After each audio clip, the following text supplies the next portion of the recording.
में आज के इस वीडियो में आपका स्वागत है। आज के हम इस वीडियो में हम सम संख्या और विषम संख्या के बारे में पढ़ेंगे। क्या होता है कि हमारे पास तमाम तरह की संख्याएं होती हैं, प्राकृतिक संख्याएं, पूर्ण संख्याएं, पूर्णांक, परिमेय संख्याएं। इनमें सबसे पहले जो हम लोग पढ़ते हैं वो प्राकृतिक संख्याएं हैं। इन संख्याओं को हम दो भागों में बांटते हैं और बांटने का क्राइटेरिया क्या है कि दी गई संख्या में दो से भाग जा रहा है कि नहीं जा रहा है। इस आधार पर ही संख्याओं को सम और विषम दो भागों में बांटा गया है। तो सम संख्या किसे कहते हैं? बहुत ही आसान है। सम संख्या या इवन नंबर, इवन नंबर कहते किसको हैं, इसको हम लोग पहले आसानी से समझेंगे।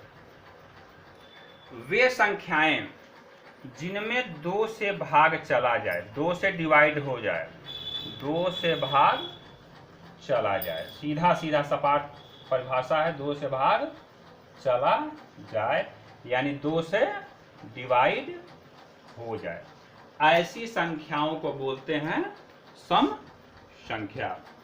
जैसे देखिए, दो से भाग जाने का मतलब है वो संख्या दो के पहाड़े में आनी चाहिए। क्या हो सकता है? जैसे 2, 4, देख रहे हैं, इन सब में दो से भाग आराम से चला जाएगा। खूब आराम से करते जाइए, दो का पहाड़ा लिखते जाइए। और ये सारी संख्याएं क्या हैं? सम संख्याएं। इसी तरह जिन संख्याओं में दो का भाग नहीं जाता है, दो का भाग नहीं जा पाता, कहने का मतलब कि दो से विभाजित नहीं हो पाती, उन्हें कहते हैं विषम संख्या या ऑड नंबर। जैसे अगर हम केवल नेचुरल नंबर की बात कर रहे हैं फिलहाल, 1, 3, 5, 7, 9, 11, इस तरह की संख्याएं क्या कहलाएंगी?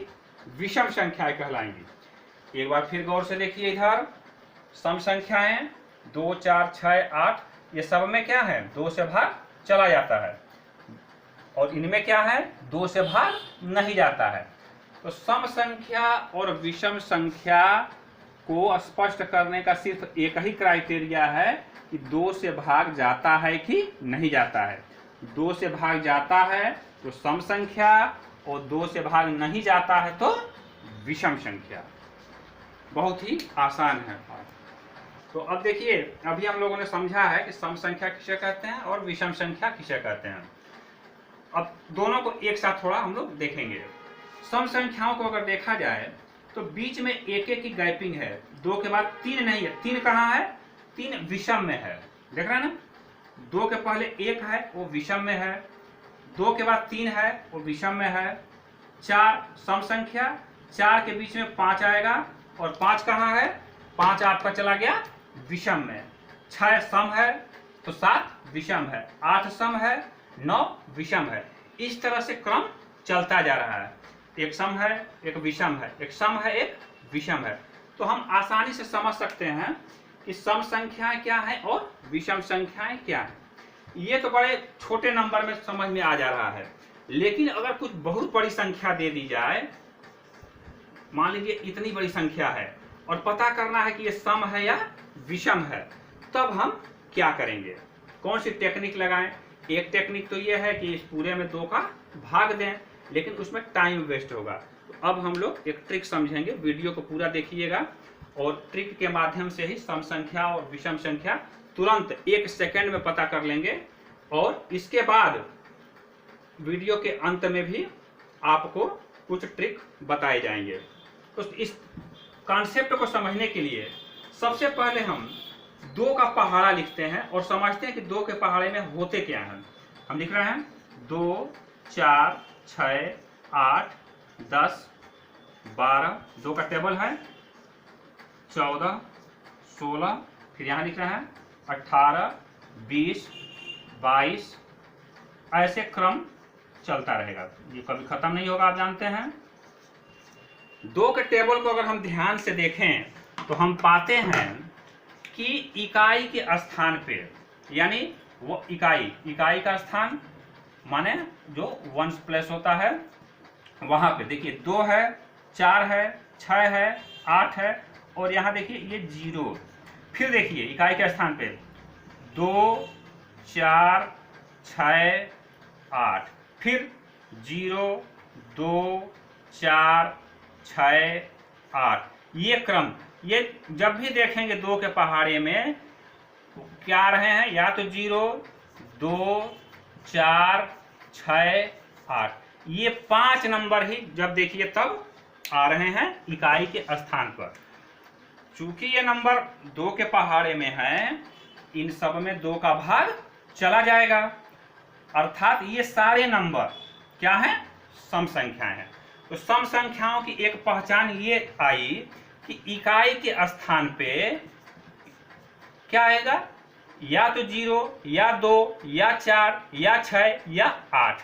ये अगर नंबर आते हैं तो वो संख्या सम संख्या होगी, और यदि इकाई के स्थान पे 1, 3, 5, 7, 9 आते हैं वो संख्या विषम संख्या होगी।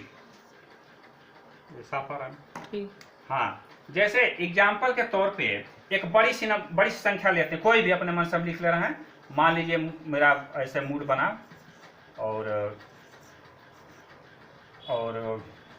इतना, हमें पता करना है कि इतनी बड़ी संख्या सम संख्या है या विषम संख्या है। तो अगर भाग देके 2 से भाग देने लगेंगे तो बहुत टाइम लगेगा, हमें भाग नहीं देना है। क्या करना है, केवल इकाई के अंक को देखना है, इसको बस देखिए, इसके पीछे क्या लिखा है कुछ लेना देना नहीं है।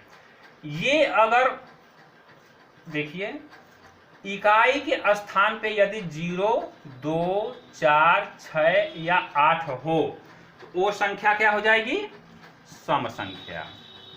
और अगर इकाई के स्थान पे 1, 3, 5, 7, 9 हो तो ये विषम है। ध्यान दीजिएगा, ये संख्याएं सम हैं, ये खुद अपने आप में सम है।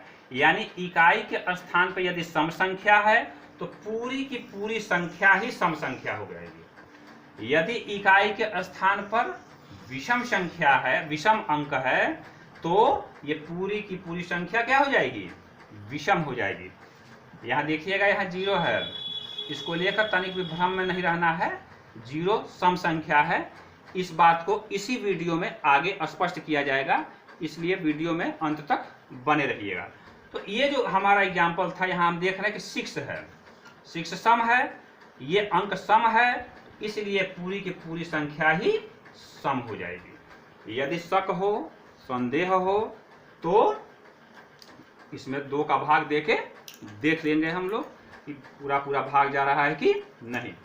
अब देखिए, इससे स्पष्ट है कि पूरी संख्या में 2 से भाग देने की बजाय केवल इकाई के स्थान को देख लें तो हमें मालूम चल जाएगी कि पूरी संख्या सम है या विषम। ये उसी तरह से है जैसे माता जी या हम लोग के घर में भगोने में अगर चावल बनता है तो चावल पक गया है कि नहीं, ये चेक करने के लिए पूरे चावल को चेक नहीं किया जाता है। क्या करते हैं कि एक चावल निकाल लेते हैं भगोने से और उसको क्या कर लेते हैं, टो लेते हैं, छू लेते हैं, मसल लेते हैं।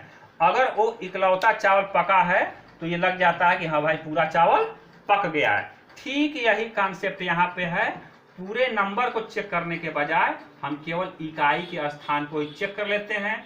ये सम है तो पूरी संख्या सम है, इकाई का अंक यदि विषम है तो पूरी संख्या विषम है। अब दूसरा एग्जांपल लेते हैं, अपने मन से कोई भी छोटा मोटा बड़ा, 2, 7, 4, 3, 1। इसे चेक करना है कि सम है या विषम है। पूरी संख्या को नहीं देखेंगे, केवल इकाई के स्थान को देखेंगे।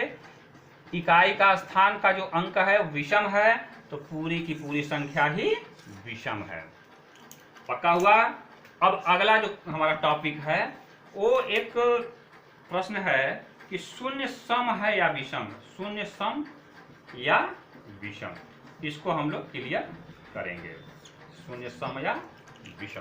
तो देखिए सम या विषम होने का क्राइटेरिया क्या है भाई, कि दी गई संख्या में 2 का भाग जाता है कि नहीं जाता है।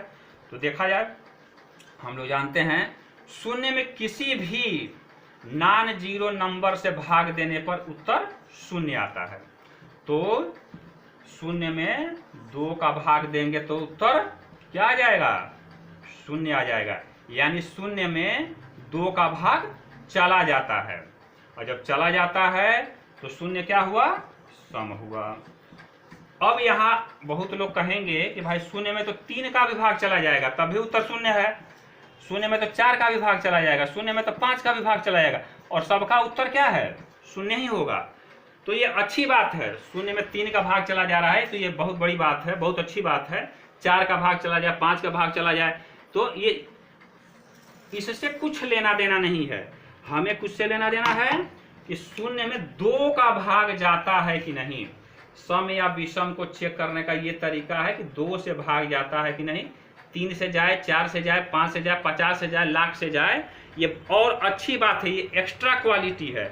लेकिन हमारा चेक करने वाली क्वालिटी क्या है, सिर्फ 2 है।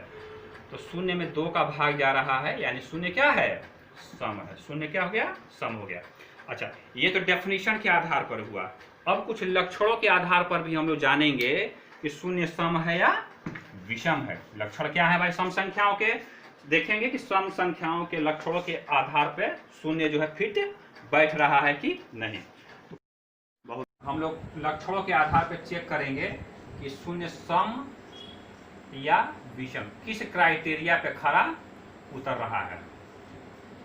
सम और विषम संख्याओं के कुछ लक्षण हैं, उन पर चेक करेंगे। तो पहला लक्षण देखते हैं, हम 2 सम संख्या ले लेते हैं। 12 सम संख्या है, और कोई एक और अपने मन से ले लेते हैं, 16 ले लेते हैं। ये भी सम संख्या है, ये भी सम संख्या, इवन नंबर है। तो इनका योग क्या आएगा, टोटल आ जाएगा 28। ये भी इवन नंबर है। यानी हम देख रहे हैं कि 2 सम संख्याओं का योग भी सम संख्या होती है। शून्य को देखिए, शून्य और कोई एक सम संख्या ले लीजिए, मान लीजिए 16 ही ले लें, तो उत्तर आया 16।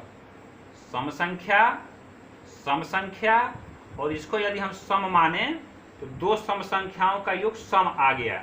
यानी इस क्राइटेरिया के आधार पे, सम संख्या के क्राइटेरिया के आधार पे शून्य जो है फिट इस पर बैठ गया। यानी शून्य सम संख्या के क्राइटेरिया पे फिट बैठ रहा है।